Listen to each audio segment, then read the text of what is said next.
Innit? It's really good for the bum. I've been clenching my bum since 9:30.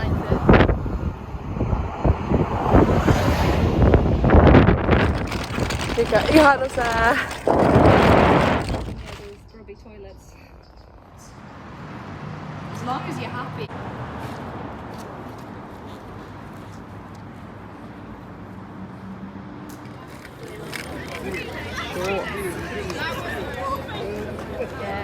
Look at that.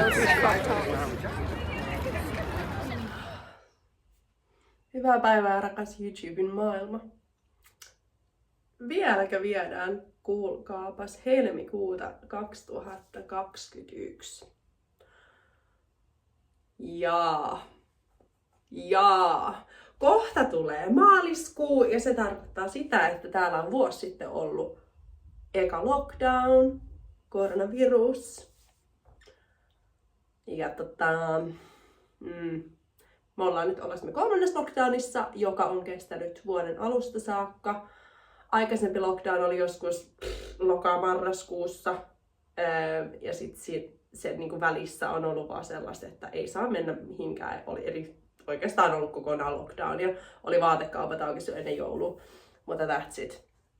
Ja täällä on ollut eri tierit, eli niin kuin tasot eri puolilla maata, eli niin kuin Lontoossa sai silloin käydä vielä ravintoloissa vaikka syömässä, hyvin sellainen sosiaalisesti eristettynä. Mutta täällä alkaa pikkuhiljaa olla sillä, että mulla on muistoja sellaisesta kasuaalisesta kaverin tapaamisesta viime kesältä. Joka on niin kuin, että vaikka mä oon toisaalta hyvin sellainen introverttiyteen kallistuva, niin kyllä se on helvetin kiva viettää aikaa kavereiden kanssa. Ja nykyään niin kuin tavallaan jotkut ei edes, jotkut on sitä mieltä, että ei ole hyvä asia tavata kenenkään kanssa missään. Ja mä oon kyllä käynyt siis kävelyllä ulkona sosiaalisesti eristettynä, miten sanotaan, kavereiden kanssa. Koska ihan oikeasti, no okei, sit voi saada sakon, että jos joku sanoo, että mä oon käynyt 2 eri ihmisen kanssa 24 tunnin aikana tai jotain kävelyllä, niin mä otan ihan mielellään sen sakon. Olisikohan se jotain 100 niin yksityishenkilölle. Ja eikö tonni? Se voi olla tonni, koska se on 10 000 bisnekselle.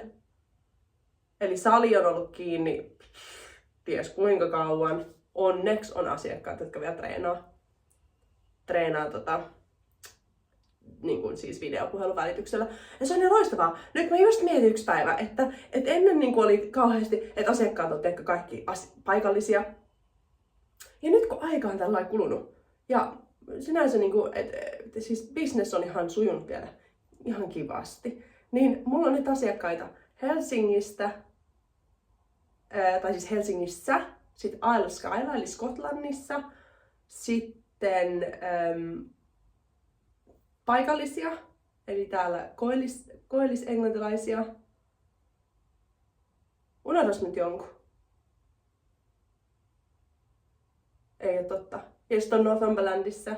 Mutta joka tapauksessa siis, että on eri paikasta asiakkaita. Ja se on niinku kiva, miten paljon tuommoinen nettipuhastelu mahdollistaa sitäkin, että voi oikeasti olla vielä ihan täysin one-to-one sessioita ja opastaa niitä ihmisiä. Ja varsinkin auttaa jotenkin siis, se on niin iso osa mielenterveyden ylläpitämistä. Että tavallaan, että liikkuu tai että on jotain tarkoitusta elämässä. Koska mä luulen, että kaikista isoin semmoinen rankka homma tässä hetkessä on just se, että no nyt on tullut vähän päivämääriä, milloin odotetaan, että vähän aletaan niin kuin noita rajoituksia hellittämään.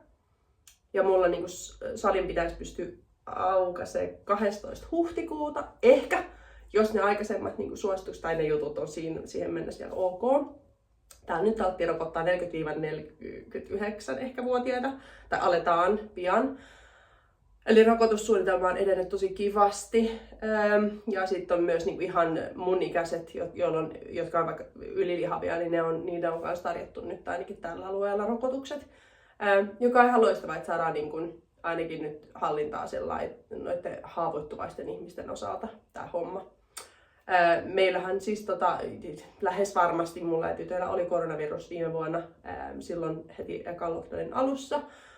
Ja ne tavallaan semmoiset hengityshankaluudet ja maun eriäväisyys, erilainen maku, semmoinen metallinen maku suussa, niin se on vieläkin vähän, tosi vähän, mutta siis se oli ihan tosi huomattavasti ainakin tonne marraskuuhun asti ehkä, eli siis se kesti niin kuin maaliskuusta kauan. Ja mä vaan niin odotan, että pääsee matkustaa ja mä tiedän, että se ei ole nyt tällä hetkellä millään tavalla siis eettisesti, tai että se on eettisesti arveluttava asia. Mutta mun piti jouluksi mennä Teneriffalle, se peruuntui, ja meillä on kaikki Suomen reissut peruuntunut ja kaikki on peruuntunut ja mä haluan vaan kokea jotain muuta kuin tämän oman ympäristön. Mä oon tänään menossa kaverin kanssa kävelylle. Loistavaa, ihanaa. Mä tein äsken semmoisen asiakkaan joogatunnin, mikä on tosi kiva. Ja mä oon itse asiassa vähän kokeillut Twitch-streamingia. Suomessa Twitch ei taida olla ainakaan vielä mitenkään hirveän iso niin kuin semmonen tavallaan. Siis se on niin kuin striimauspalvelu. Mutta siellä striimasin tän aamun leppoisan chillin treenin. Ei sitä voi ehkä treeniksi kutsua, mutta venyttely- ja hengityssession. Niin nyt on hyvin sellainen jotenkin raukea olo. Pitäisi nukkua ehkä päikkärit.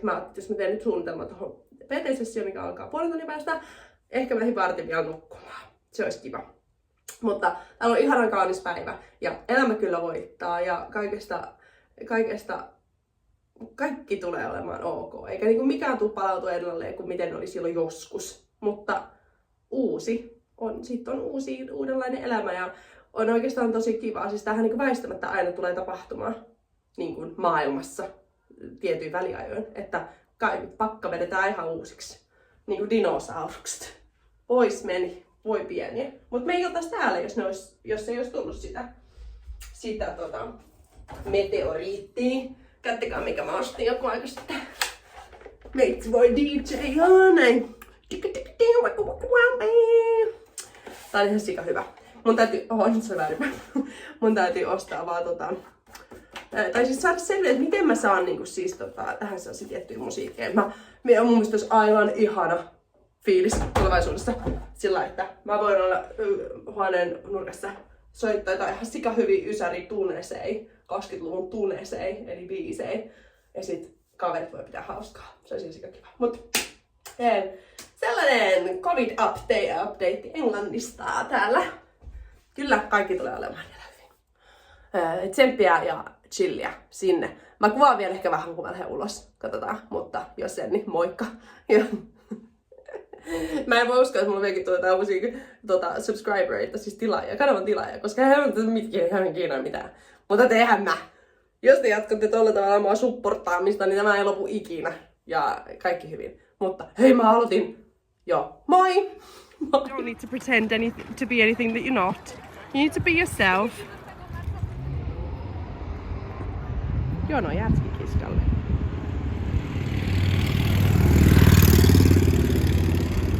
Tuolla on 3 jono, mistä saa tuoretta leipää. Ja täällä on kaunis sää. My phone will also